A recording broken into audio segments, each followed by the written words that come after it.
Hello everyone. आज जून magazine का हमारा ये सेकंड पार्ट है जिसमें हम इकोनॉमी से स्टार्ट करेंगे।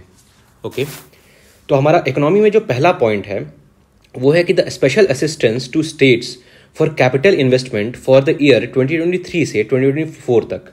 ठीक है, ये स्कीम जो था ये फर्स्ट कब इंस्टीट्यूट किया गया था? By ministry of finance in 2020 to 2021, right. किस लिए हुआ था? इन द वेक ऑफ कोविड-19 पेंडेमिक। उसके वजह से कि कोविड-19 पेंडेमिक आया गया था तो उसके लिए एक स्पेशल असिस्टेंस स्टेट्स को देने की एक स्कीम निकाली गई थी। Under the scheme the special assistance is being provided to the state governments in the form of 50 year interest free loans. तो कितने ईयर का है ये? 50 ईयर्स के लिए है। इंटरेस्ट है नहीं, इंटरेस्ट इसमें नहीं है, right. States debt to GSDP that is gross state domestic product ratio highest कहाँ पर है? Punjab, that is 48%। Multiplier effect क्या होता है? मल्टीप्लायर इफेक्ट ये होता है बेसिकली कि जैसे अगर आप फॉर एग्जांपल किसी एक चीज़ में एक रुपये, जैसे आप लोन के लिए आपने किसी चीज़ को डिमांड में डिपॉजिट किया, जैसे आपने डिमांड डिपॉजिट किया, टाइम डिपॉजिट आप बैंक में करते हैं। अब उसका एक बार आपने किया, बट उसके थ्रू बैंक्स मल्टीपल इनकम्स कमाता है। मल्टीपल इनकम्स कैसे कमाता है? किसी के थ्रू वो लोन देता है, उससे इंटरेस्ट रेट कमाता है, कहीं वो जैसे आरबीआई में रखा या डिफरेंट थ्रू या किसी और बैंक में रखा तो उसके थ्रू वो इंटरेस्ट रेट में डिफरेंट मल्टीपल इनकम्स वो जनरेट कर सकता है with single source of income. That is multiplier effect, right. The capital spending induce higher multiplier effects. Crowd in private investment. Crowd in private investment क्या होता है? जैसे crowding out और crowding in होता है। क्राउडिंग आउट क्या होता है कि जब गवर्नमेंट बहुत ज़्यादा बैंक से लोन ले लेती है और बैंक के पास बहुत कम फिर पैसा बचता है, मनी बचता है कि वो प्राइवेट सेक्टर को दे सके लोन के लिए, तो वो क्राउड आउट हो जाते हैं। तो इसमें क्राउड इन हो रहा है, मतलब कि प्राइवेट सेक्टर लोन ले सकता है, प्राइवेट सेक्टर के पास और भी पैसे हो सकते हैं ताकि वो फर्दर इन्वेस्टमेंट कर सके। Then capex, that is capital expenditure buffer. States must mainstream capital planning and consider creating capex buffer fund during good times so as to maintain expenditure quality and flows through the economic cycle. जैसे जब समय boom पे है, जब time अच्छा चल रहा है इकोनॉमी का या किसी भी एक बिजनेस का, तो उसे उस टाइम पे एक बफर एक साइड, कुछ पैसे साइड में रखने होते हैं इजी लैंग्वेज में, ताकि वो जब टाइम थोड़ा प्रॉब्लम आए, थोड़ा क्राइसिस आए, उस टाइम उसका यूज़ किया जा सके। Urban cooperative banks, that is UCB. RBI has notified these vital measures to strengthen urban cooperative banks, right? New branches. अब इसमें ये इतना ज़रूरी है नहीं, बेसिकली आपको न्यू ब्रांचेस से रिलेटेड कुछ अगर नियम आया है, कुछ रूल्स आए हैं, उनको ही ध्यान में रखना है। UCBs can now open new branches up to 10%, maximum 5 branches of the number of branches in previous financial year without prior approval, right. That is automatic approval. तो प्रायर अप्रूवल जहां जरूरत नहीं होता है उसको वहां पर ऑटोमेटिक अप्रूवल कह सकते हैं ऑफ आरबीआई। तो कितने कर सकते हैं? मैक्सिमम 5, दैट इज और up to 10%। FSWM criteria, that is financially sound and well managed norms. ये नॉर्म किसके लिए हैं? यूसीबी के लिए हैं। तो ये किसने निकाला है? आरबीआई ने निकाला है। बस इसी चीज को रिलेटेड आपको देख लेना है। क्राइटेरिया, अब कौन कौन सा वो क्राइटेरिया क्या क्या है, ये उसका एक क्राइटेरिया है। ये उतना ज़रूरी है नहीं, बट फिर भी अगर आपको इसमें देखना है तो ये क्राइटेरिया इसके हैं। You can see it. इसमें सिर्फ इंपॉर्टेंट ही अगर आप देख सकते हैं कि that net NP not more than 3%, that is core banking solution fully implemented. ऐसे जैसे एक्सट्रीम वर्ड है तो ये कई बार रहता है कि पार्शियली इंप्लीमेंटेड, फुल्ली इंप्लीमेंटेड, तो जैसे ये उतना इंपॉर्टेंट नहीं है, राइट। नो डिफॉल्ट, CRR का मेंटेनेंस की ज़रूरत नहीं है during the preceding financial year. तो इसमें आप सिर्फ इंपॉर्टेंट ही देखेंगे, सारे देखने की जरूरत नहीं है। Here are some categorization of UCB, that what are the categories of UCB, right? Then UCB with the deposit of 10,000 crore, with deposit more than 10,000 crore. एक है 1000 to 10,000 crore, दूसरा है the third है 100 to 1,000 crore, and all units UCBs and salary earners UCBs and all other UCBs having deposit up to less than 100 crore, right. तो ये categorisation है, ये आपको पता होना चाहिए बेसिकली कि कितने टायर 1, टायर 2, टायर 3, टायर 4, तो 4 टायर के कैटेगराइजेशन है, right. UCB is not fully defined. UCB क्या fully defined? Not formally defined. Formally क्या डिफाइंड है? नहीं। यूसीबी किसके डायरेक्शन में, डायरेक्ट सुपरविजन में आता है? आरबीआई के। The amended law has given RBI the power to supersede the board of directors को सुपरसीड करने का पावर किसको दिया हुआ है? आरबीआई को, of cooperative banks after the consultations with the concerned state government. Earlier it could issue such directions only to multi state cooperative banks. तो पहले ये सिर्फ मल्टी स्टेट के लिए था, अब ये सिंगल स्टेट के लिए भी हो गया है और आरबीआई सुपरसीड कर सकता है बोर्ड ऑफ डायरेक्टर्स को, right. Minimum net worth, tier 1 UCB operating in single district should have minimum net worth कितना, 2 करोड़ रुपए का चाहिए, that is 2 crore. For all other UCBs that is in tier 1 2 3 tiers the minimum net worth कितना 5 करोड़ का होता है। Capital to risk weighted asset ratio that CRAR, tier 1 UCB to have to maintain minimum CRA of 9%, कितना CRAR होना चाहिए tyre 1 का 9%। Tyre 2 to tyre 4 कितना होना चाहिए 12%। Priority sector lending target 75% of their advances कितना जाना, किस में जाना चाहिए, PSL में, ओके। इश्यूज क्या होना चाहिए, जैसे इसका GNPA बहुत हाई है, तो देखिए ऐसे इश्यूज आपको नहीं पढ़ने की सब्जेक्टिव, इसमें बस है कि हाँ ठीक है यूसीबी का क्या है, ग्रॉस नॉन परफॉर्मिंग एसेट क्या हाई है कि लो है, तो ये बहुत हाई है। परसेंटेज याद नहीं होना चाहिए, लेकिन एक आपको ये बस ये पता होना चाहिए कि इसका जो GNPA है ये शेड्यूल कमर्शियल बैंक से ज़्यादा है, तो परसेंट यहाँ दिया हुआ है, परसेंट ज़्यादा इंपॉर्टेंट है कि इससे ये ज़्यादा है, right. Cost income ratio remains on higher side, ये भी हायर है, ये उतना इंपॉर्टेंट नहीं है, सबसे ज़्यादा इंपॉर्टेंट ये है, तो बस आपको ये ज़्यादा ज़रूरी रखना है। Face high credit market and liquidity, credit risk इसमें ज़्यादा होता है, मार्केट रिस्क भी है। अब आपको ये पता होना चाहिए कि देयर आर लिक्विडिटी रिस्क भी है। क्रेडिट रिस्क क्या होता है, मार्केट रिस्क क्या होता है, एंड दिस लिक्विडिटी रिस्क, तो आप समझेंगे लिक्विडिटी की जब प्रॉब्लम आने लगती है, द सप्लाई ऑफ मनी की जब प्रॉब्लम आने लगती है तो उसको लिक्विडिटी रिस्क कह सकते हैं। बैंकिंग सेक्टर में इसका शेयर बहुत लो है, that is around 3% only, right. Critical minerals, elements that are the building blocks of essential modern day life, ये उसके बारे में है बेसिक चीज़। लेकिन अभी जैसे देखिए इकोनॉमिक इंपॉर्टेंस भी है और सप्लाई रिस्क भी है, जिसको मतलब उसको रिस्क सप्लाई करने में रिस्क है, राइट। तो उसको क्या कहते हैं, क्रिटिकलिटी ऑफ मिनरल्स, तो उसको क्या हो जाते हैं क्रिटिकल मिनरल्स। तो ये 2 इंपॉर्टेंट कीवर्ड है इससे related. For India major import sources of cobalt are China, US, Japan and इसका जैसे हाँ कोबाल्ट का कौन कौन सा है, चाइना, यूएस और जापान, राइट। लिथियम का कौन कौन सा है, चिली, रशिया एंड चाइना। और निकल का कौन कौन सा है, स्वीडन और चाइना। ये आपको पता होना चाहिए कि मेजर जो क्रिटिकल मिनरल्स हैं उनके जो मेजर जो हमारे इंपोर्ट सोर्सेज हैं वो कौन कौन से हैं। Mineral security partnership, India joint MSP वो वाला नहीं है, मिनिमम सपोर्ट प्राइस नहीं है, ये मिनरल सिक्योरिटी पार्टनरशिप है। ये कौन लेड करता है, यूएस लेड करता है, बेसिकली आपको इतना ही पता होना चाहिए। Supply chain resilience initiative, India Japan और ऑस्ट्रेलिया अनवील्ड। तो किसने ये किया है, सप्लाई चेन रेजिलियंस इनिशिएटिव किसने स्टार्ट किया है, इंडिया, जापान एंड ऑस्ट्रेलिया ने शुरू किया है। इसको किस लिए शुरू किया है, to enhance the resilience of supply chains in Indo Pacific region and reliance on China. Basically इसको कि चाइना पे रिलायंस कम करने के लिए इसको स्टार्ट किया गया है, इंडिया, चाइना और ऑस्ट्रेलिया के द्वारा। सेमीकंडक्टर इंडस्ट्री इन इंडिया, ये सेमीकॉन इंडिया प्रोग्राम किसने स्टार्ट किया है, मीटी ने। कितने ये साल के लिए, 6 साल के लिए। सब मैंने माइक्रोचिप का ये आप सबको पता भी होगा, जैसे जान भी लीजिए कि ताइवान वर्ल्ड लीडर है इसमें, राइट, इसके मैन्युफैक्चरिंग में। चिप फॉर अलायंस वही चिप्स के लिए है, किसने स्टार्ट किया है, यूएसए ने। इंडिया और यूएसए ने कौन सा डील साइन की है, आईसेट डील क्या है, India US initiative on critical and emerging technologies. New south bound policy किसकी है, ताइवान की। तो ये बस आपको ऐसे फैक्ट्स पता होने चाहिए बेसिकली कि हाँ अगर डायरेक्टली फैक्ट आ गया, स्टेटमेंट में आ गया तो कि भाई ये पॉलिसी किसकी, तब न्यू साउथ बाउंड पॉलिसी आप ताइवान हो सकता है कि इग्नोर कर दें कि ताइवान नहीं है, लेकिन ताइवान है। सेमीकंडक्टर से जब भी कुछ आए तो ताइवान को एक बार कंसिडर जरूर करिएगा।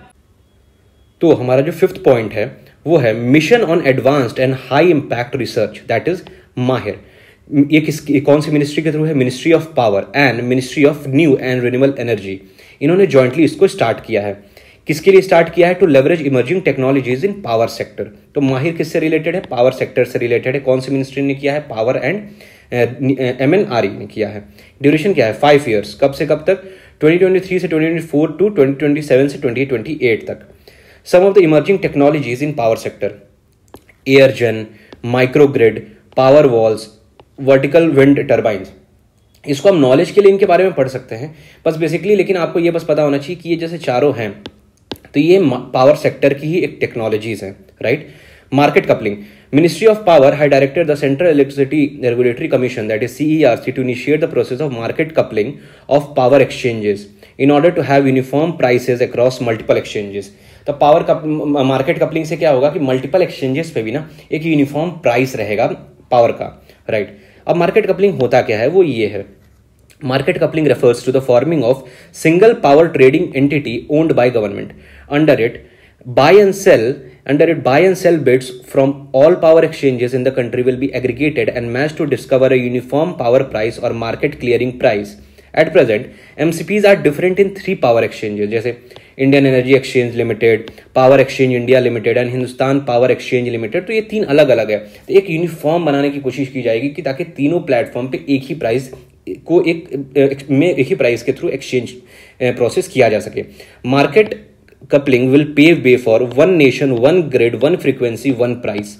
तो ये एक बहुत ही आप देख सकते हैं कि ये जो है कि ये मार्केट कपलिंग किसको करता है, तो ये एक बहुत इंपॉर्टेंट है। Framework by implementing market based economic dispatch, mainly इतना ही इंपॉर्टेंट है इस पे। Discoms have statutory obligation to ensure procurement of sufficient capacity to meet demand in their area. एक स्टैट्यूटरी ऑब्लिगेशन है, बिल्कुल है। Electricity rights of consumers amendment rules, ये उतना ज़रूरी है नहीं, राइट, लेकिन आप इसको एक बार अगर नॉलेज पर्सपेक्टिव से देखना चाहते हैं तो देख लीजिए, ये उतना इंपॉर्टेंट है नहीं, right. National electricity plan, Central Electricity Authority has notified National Electricity Plan for the period of 2022 to 32. As per Electricity Act 2003, CEA is required to prepare a NEP in accordance with National Electricity Policy, right, and notify such plan once in 5 years. तो ये ज़्यादा ज़रूरी कि कब once in 5 years. Now NEP includes the review of last 5 years, जो इस बार आया है, कब से कब तक का आया है, 17 से 22 तक, नेक्स्ट कब आएगा 22 से 27 तक, और उसके बाद 27 से 32 तक। सबसे पहला कब आया था 2007 में, राइट। तो ये एक तरीके से एक प्लान है, एक प्लान बनाना होता है इलेक्ट्रिसिटी से रिलेटेड। ये किसको दिया गया है, तो सेंट्रल इलेक्ट्रिसिटी अथॉरिटी ने इसको नोटिफाई किया है। बस कब से कब तक के लिए है ये, 2022 से 2032 तक। ये ज़रूरी है, ये ज़रूरी है। फर्स्ट कब आया ये ज़रूरी है, कौन सा अथॉरिटी ने किया ये ज़रूरी है। All India installed capacity as of ये, तो सबसे इंस्टॉल कैपेसिटी सबसे ज़्यादा किसके थ्रू अभी भी है, तो आपको ये ऑर्डर याद होना चाहिए। यहाँ से आप ऑर्डर देख लीजिएगा कि जैसे सबसे ज़्यादा कोल्स के हैं, दैट इज़ 51%। उसके बाद आप देख सकते हैं कि ये है रिन्यूएबल एनर्जी सोर्स RES, ये है। उसके बाद धीरे धीरे कम होता जाएगा, फिर जैसे गैस है, गैस के बाद लिग्नाइट है, फिर न्यूक्लियर है, न्यूक्लियर और लिग्नाइट लगभग 2% पे है, डीजल बहुत कम है। तो ये एक ऑर्डर असेंडिंग या डिसेंडिंग और जैसे भी आप कर सकते हैं, उसको आप याद करना होगा। ऑल इंडिया री इंस्टॉल्ड कैपेसिटी एक ये है। इसमें जैसे सबसे ज़्यादा कहाँ पर है, इसमें आप देख सकते हैं सबसे ज़्यादा सोलर पे है, देन लार्ज हाइड्रो है, देन आपको ये देख सकते हैं विंड है, देन स्मॉल देन बायोमास है, और सबसे कम है स्मॉल हाइड्रो। इसका ऑर्डर याद कर लीजिए। इंडिया 4th है in renewable energy installed capacity. Universal electrification, ये किसके है, दीनदयाल उपाध्याय ग्राम ज्योति योजना, प्रधानमंत्री, ये सब स्कीम है। प्रधानमंत्री सहज बिजली हर घर योजना, Saubhagya Unnati Jyoti by affordable LEDs for all. तो उन्नत ज्योति क्या है, उन्नत ज्योति किसके लिए, affordable LEDs for all. Energy conservation, enhancing energy efficiency in industries, implementation of perform achieve and trade, that is PAT. ये आपको देखना होगा, ये सब आपको याद होंगे। पैट क्या है, परफॉर्म अचीव एंड ट्रेड, ये किससे रिलेटेड है, तो energy efficiency, electricity, renewable energy, इन चीज़ों से ही रिलेटेड है। तो इन टर्म को ऐसे नहीं याद करना है कि बस इना फुल फॉर्म याद करें, नहीं, ये इनको किससे रिलेटेड है उतना ही हिंट आपके लिए काफ़ी होगा। Carbon market, bureau of energy efficiency announce national carbon market called India carbon, ये उतना ज़रूरी है नहीं। Growth of renewable energy, international solar alliance one, अभी आपको जैसे कि फिर इंटरनेशनल सोलर अलायंस से ही रिलेटेड, वन वर्ल्ड, वन सन, वन ग्रिड है। पीएम कुसुम किससे रिलेटेड है, वो भी रिन्यूएबल एनर्जी से ही रिलेटेड है। इसके बारे में आप बिल्कुल जाके, जो जितनी भी स्कीम्स ना बीच बीच में आ रही हैं, इन स्कीम्स के बारे में एक कोशिश होगी कि बाद में आपको प्रोवाइड किया जाए, बट आप खुद से भी जो भी स्कीम जैसे ये आई इंटरनेशनल सोलर अलायंस, जो भी ये टर्म आ रहा है, इनके बारे में एक स्टैटिक नॉलेज भी आपको होना चाहिए। कब आया स्कीम, इसके बेनिफिशियरी कौन कौन से हैं, इसका टारगेट ग्रुप जो भी है, इसके जो किस मिनिस्ट्री ने लॉन्च किया है, किससे रिलेटेड है ये, इसमें अगर जो शेयर रेशियो है वो क्या है। तो इन चीज़ों के बारे में आप एक जगह एक लिस्ट स्कीम्स का बनाते चलिए और उनको एक जगह स्कीम्स में खुद से मंत्री तैयार करते चलिए, ताकि एंड में आपको एक मोटी कंपाइलेशन की ज़रूरत पड़े ही ना। Indian coal is low grade with ash content of the order of 30% to 50% in comparison to the imported coal which have low ash content। तो इंडिया का जो ऐश कंटेंट है ना बहुत ज़्यादा होता है, तो वो लो ग्रेड कोल होता है इंडिया का, और जो बाहर से हम लाते हैं उसका कम होता है, तो हाई ग्रेड कोल होता है।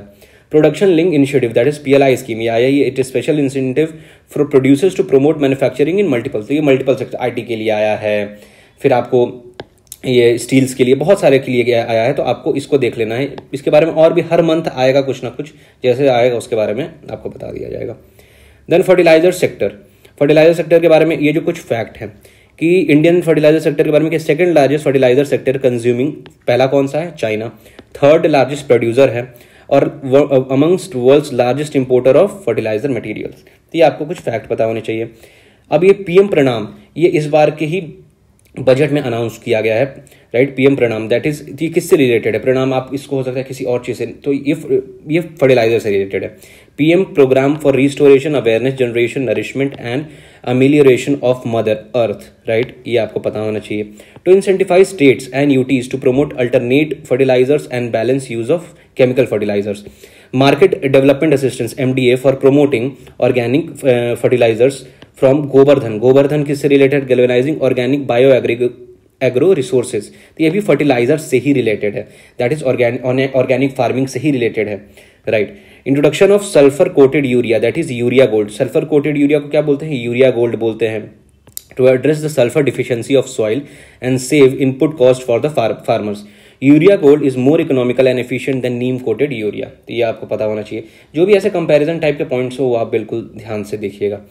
One nation one fertiliser scheme, ये किस मिनिस्ट्री ने किया है? Ministry of chemical and fertilisers, ये मिनिस्ट्री ऑफ एग्रीकल्चर ने नहीं किया है, right?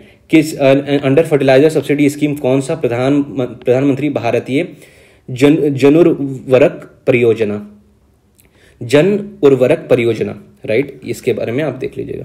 Fertiliser flying squads was constituted by Department of Fertilizers to stop diversion and black marketing, तो उसके लिए कि फर्टिलाइजर्स की जो डाइवर्जन होता है कि उसका दूसरी जगह यूसेज हो या इसका टारगेटेड ग्रुप तक ना पहुंच पाए या उसकी ब्लैक मार्केटिंग होती है, उसको रोकने के लिए ये स्क्वाड बनाया गया है। Nutrient based subsidy scheme, under this fixed rate of subsidy is announced on nutrients, namely जिस इन न्यूट्रिएंट्स पे एक फिक्स्ड रेट सब्सिडी अनाउंस किया जाएगा। कितने फर्टिलाइजर्स के लिए? 22 के लिए है। किसके लिए नहीं है? यूरिया के लिए नहीं है, rate for which MRP will be decided taking into consideration international and domestic, दोनों प्राइस को कंसिडर किया जाएगा, सिर्फ डोमेस्टिक को नहीं किया जाएगा। उसके बाद क्या है? Startup, ministry of corporate affairs have defined startup, तो किसने डिफाइन किया है? मिनिस्ट्री ऑफ कॉर्पोरेट अफेयर्स ने। बोल देगा कि क्या डिफाइन किया गया है? बिल्कुल डिफाइन किया गया है। किस एक्ट के अंदर? कंपनीज एक्ट 2013 के अंदर डिफाइन किया गया है। DPIIT किस मिनिस्ट्री के अंदर आता है? Ministry of commerce and industry के अंदर। Recognises the business as startup as part of stand up India, this recognition grant tax exemption, कितने साल के लिए? 3 साल के लिए। Investor services fund ISF and investment protection fund IPF किसके SEBI came out with the comprehensive guidelines, तो कौन इसकी गाइडलाइंस लेकर आया है? IPF और ISF की सेबी लेकर आया है। इसका ऑब्जेक्टिव क्या है? Protect interest of the participant like stock brokers, investors, सबका उसका एक उन पार्टिसिपेंट जो भी उसके पार्टिसिपेंट हैं उनका इंटरेस्ट को प्रोटेक्ट करने के लिए। अब यहाँ पर चीज़ें हैं कि डिफरेंट टर्म्स है। जैसे डिपॉजिटरी, डिपॉजिटरी क्या है? Depository is a financial institution और organisation that accepts deposit from the business and individuals and assist in buying and selling financial instrument जैसे स्टॉक, बॉन्ड। तो एक डिपॉजिटरी एक फाइनेंशियल इंस्टीट्यूशन है, ऑर्गेनाइजेशन है, ठीक है, जो डिपॉजिट एक्सेप्ट करता है फ्रॉम बिजनेस या इंडिविजुअल सबसे, और उनको असिस्ट करता है किसमें? खरीदने और बेचने में, जैसे स्टॉक्स को, बॉन्ड्स को, इनको, राइट? यहाँ पर कुछ इसके एग्जांपल दिए हुए हैं, ये आप देख सकते हैं। मार्केट इंफ्रास्ट्रक्चर इंस्टीट्यूशंस, ये उतने इंपॉर्टेंट है नहीं, राइट? बट यहाँ पर कुछ ऐसे टर्म्स हैं जिनको जानना, क्योंकि अभी आप कुछ चीज़ें क्वेश्चन ऐसे आ जा रहे हैं जो आप एक्सपेक्ट नहीं कर सकते, इसलिए उनको यहाँ पर कंसिडर कर लिया गया है कि आपको कुछ भी ना छूटे, आपका सिर्फ यहीं से हो जाए। तो मार्केट इंफ्रास्ट्रक्चर इंस्टीट्यूशन क्या है? Financial entity that provides essential infrastructure for running the daily operations in stock market और कैपिटल मार्केट। तो एक फाइनेंशियल एंटिटी है जो एक इंफ्रास्ट्रक्चर प्रोवाइड करती है कि ताकि जो स्टॉक मार्केट और डेली ऑपरेशंस होते हैं ना, उसको एक रेगुलेट किया जा सके, उसको मतलब सक्सेसफुली हैंडल किया जा सके, राइट? तो ये हो गया। जैसे स्टॉक एक्सचेंजेस, डिपॉजिटरी, जैसे ये डिपॉजिटरी आपने देखा, क्लियरिंग हाउस, ये सारे क्या हैं? MII हैं। ISF एम्स एट प्रोवाइडिंग, जैसे यहाँ पर ISF आपने देखा है, इन्वेस्टर सर्विसेज फंड, ये क्या है? ये प्रोवाइड करता है different kind of services to investing public such as investor education देता है, अवेयरनेस, तो ये सर्विसेज प्रोवाइड करता है इन्वेस्टर्स को। The stock exchange shall set aside at least 20% of listing fees received for ISF providing services for investing services to investing public, right? तो उसको public के लिए इन्वेस्ट करने के लिए 20% हटा देना होता है। अब इंडियन रेलवेज फोर्थ, इंडिया का जो वर्ल्ड इंडिया है वो फोर्थ लार्जेस्ट रेलवे नेटवर्क है after US, China and Russia, right. इसका किलोमीटर उतना ज़रूरी है नहीं, बस आपको फोर्थ याद रखना है। Indian railways is the world second largest network operated under single management. कवच किससे रिलेटेड है? हॉट S3X, ये किससे रिलेटेड? ये सेफ्टी से ही रिलेटेड है। कवच आपको पता ही है कि आपको ऑटोमेटिक अगर वो एक रेंज में दो ट्रेन आ जाती है तो उनको कोलिजन को रोकने के लिए किया जाता है। यहाँ पर देखिए लिखा हुआ है Kavach is India's automatic protection system, train collision avoidance system, ये ट्रेन कोलिजन को रोकता है। Then commission for railway safety, किसके अंडर? एडमिनिस्ट्रेटिव कंट्रोल ऑफ, ये मिनिस्ट्री बहुत ज़रूरी है। जो कमीशन फॉर रेलवे सेफ्टी है, ये कौन से मिनिस्ट्री के अंडर आ रहा है? Ministry of civil aviation, ministry of railways नहीं है।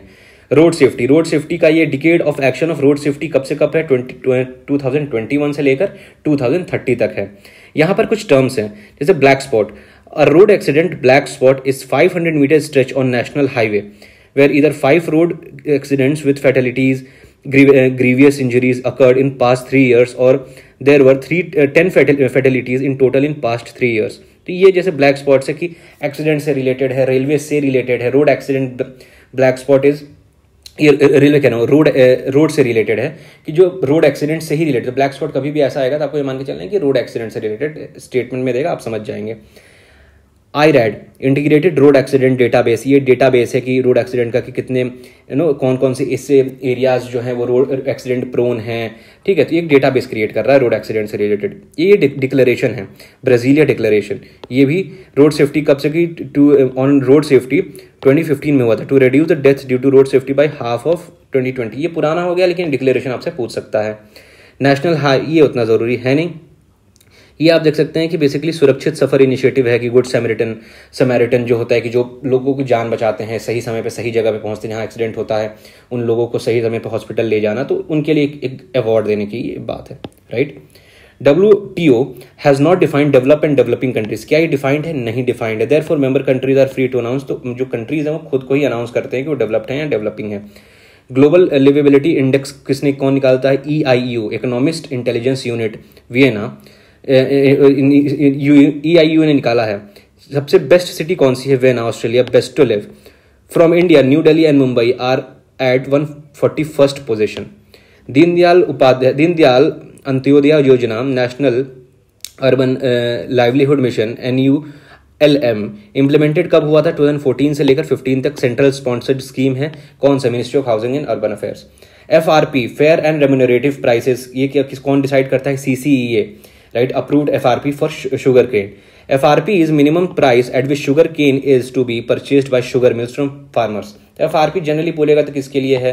ये आपका शुगर केन के लिए है, राइट। ये आप यहाँ से देख सकते हैं। कौन से ऑर्डर के अंडर डिटरमाइंड होता है? Sugar cane control order 1966।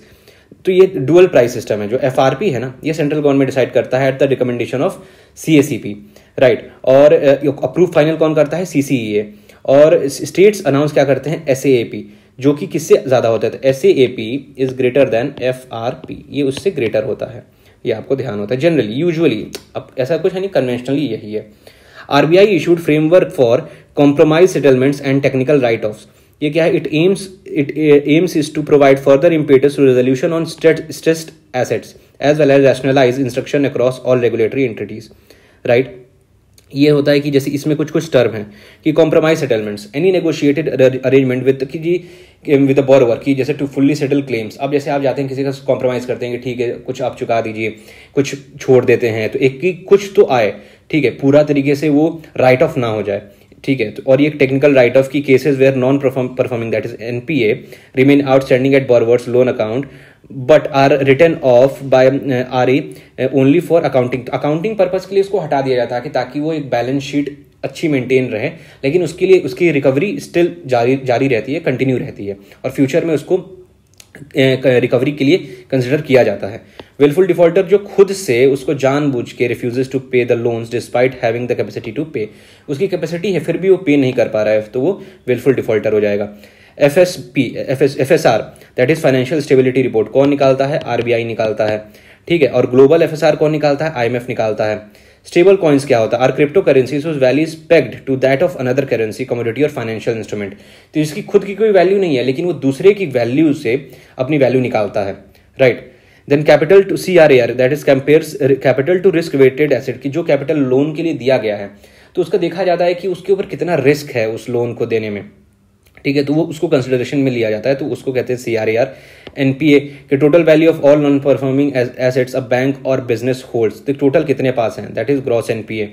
Net NPA क्या होता है कि it is sum that realised after amount of the provision has been deducted. Provisioning क्या होता है, प्रोविजनिंग एक चीज होती है कि जिसमें आपको ये होता है कि कुछ पैसे आपको साइड में हटाने होते हैं कि कभी कुछ जैसे NPA हो गया है, कुछ ऐसा हो गया जो क्राइसिस का टाइम आया तो उस पैसे को यूज किया जा सके ताकि जो बैंक है वो स्टेबल फॉर्म में ऑपरेट कर सके।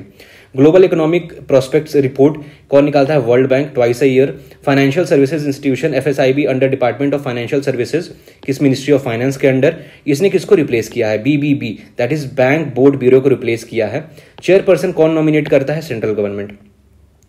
ग्रीडफ्लेशन क्या होता है कि ग्रीड, यहां पर आप देख सकते हैं ग्रीड मतलब क्या, लालच। तो inflation and hike in prices not by economic flow, free economic flow कैसे नहीं हो रहा है, बस कॉर्पोरेट ग्रीड की वजह से होता है। It is a condition where corporate desire for बहुत ज्यादा एक्सेसिव प्रॉफिट की उनको डिजायर होती है, is leading to inflation. Companies artificially inflate the prices to cover up the input cost and increase their profit margin. RBI governor launched a financial inclusion dashboard, that is Antardrishti, ये कौन से किया, RBI ने, financial inclusion से related है।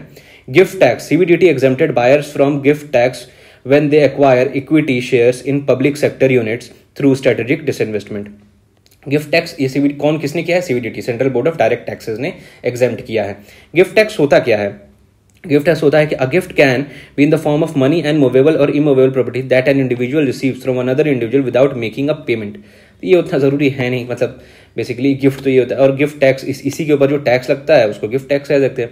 Difference in book value and fair market value is treated as a deemed income which get taxed, ठीक है, तो बुक वैल्यू और फेयर मार्केट वैल्यू के बीच में जो डिफरेंस होता है उसी को वो एक डीम्ड इनकम मानी जाती है जिसके ऊपर टैक्स लगता है at the rate applicable to the individual. The relaxation will stage as long as the strategic investor retains at least कितना 51% of PSE after the take over. जब तक 51 उससे कम होगा तो उसको टैक्स लगना पड़ेगा। ग्लोबल कॉम्पिटिटिवनेस इंडेक्स किसने निकालता है, international institute for management development. ये कौन कौन टॉप 3 है, Denmark, Ireland and Switzerland top 3 है। इंडिया ड्रॉप 3 स्पॉट्स और कहाँ किस रैंक पे पहुंच गया, 40th रैंक पे पहुंच गया है। ग्लोबल कॉम्पिटिटिवनेस रिपोर्ट कौन निकालता है, ये निकालता है वर्ल्ड इकोनॉमिक फोरम। प्रधानमंत्री किसान सम्मान निधि, दैट PM किसान निधि योजना, ये कौन सा, ministry of agriculture and farmers welfare के ऊपर है। और first scheme of government to do eKYC through the financial authentication app instead of using OTPs, ठीक है, तो ये फेशियल ऑथेंटिकेशन ऐप है OTP की जगह पे, ठीक है, ये फर्स्ट eKYC हुआ है PM किसान में और फिंगरप्रिंट्स के through. About instead of OTPs और फिंगरप्रिंट्स नहीं, सिर्फ फेशियल ऑथेंटिकेशन के थ्रू वो कर देगा। PM किसान क्या है, 2019 में लॉन्च किया under which central sector scheme है ये, with 100% funding from the government of India, ठीक है, ये डायरेक्ट बेनिफिट ट्रांसफर होगा और कितना दिया जाएगा, 6,000 पर ईयर, 6,000 पर ईयर, ₹2,000 पर क्वार्टर, तो टोटल कितना है 6,000 और कितने में पर क्वार्टर फॉर मतलब 3 इंस्टॉलमेंट में आपको 2,000 और 2,000 करके ये मिल जाएगा, right. Strategic reserves of crude oil, salt cavern based reserves और रॉ कैवरन बेस्ड रिजर्व्स, ये 2 टाइप के होते हैं। Unlike underground rock caverns which are developed through excavations, जो सॉल्ट होता है ना caverns are developed by salt solution mining which involves pumping water into geological formation. ये आपको बेस पहला लाइन याद रखना है कि अंडरग्राउंड रॉक जो कैवरन्स होता है उसके कंपैरिजन में जो सॉल्ट होता है उसमें क्या डिफरेंस होता है। प्रोसेस इज सिंपलर, फास्टर और लेस कॉस्ट इंटेंसिव भी होता है than developed excavated rock caverns, right. फिर unlike rock caverns, salt caverns storage can be created and operated almost entirely from the surface. तो ये जो दोनों में डिफरेंस है, फिर मैंने आपको पहले ही बताया, कंपैरिजन वाला जरूर देख लेना है। India's SPR can meet around 9.5 days of country's all demand, तो कितने डेज तक का कर सकता है अभी, 9.5 days का। इंटरनेशनल एनर्जी एजेंसी ने बोला है कि जिसका इंडिया एक एसोसिएट मेंबर है कि हर किसी को कितना दिन का प्रोवाइड करना चाहिए, 90 days का फॉर ऑफ इम्पोर्ट प्रोडक्शन। तो इंडिया अभी उसमें पीछे है, इंडिया धीरे धीरे अभी उसको कवर कर रहा है। Then presently India has 3 SPRs made up of excavated rock caverns, that is Mangalore, Padur, दोनों कहाँ पर है, कर्नाटका में, विशाखापट्टनम आंध्रा में, और चंदीखोल कहाँ पर है, उड़ीसा में, ठीक है। तो आपको ये पता होना चाहिए कि जैसे ये लोकेशंस है ना, ये किस स्टेट्स में है, या जैसे आपको दे देगा पाडोर, जो अननोन टाइप का चंदी खोल, ये क्या है? तो स्ट्रेटेजिक क्रूड रिजर्व्स हैं ये आपको पता होना चाहिए। हाईएस्ट एमएमटी वाला आपको जैसे पता होना चाहिए, जैसे यहाँ पर कि 4 MMT जो हाईएस्ट है, क्या उतना नहीं भी है तो एटलीस्ट लोकेशन तो आप देख ही लीजिएगा। Central sector scheme of exploration of coal and lignite scheme कब से कब तक के लिए है? 2021 टू 2022 टू 25 टू 26 इस ईयर, और ये सेंट्रल सेक्टर स्कीम है, ये बस देख लीजिएगा।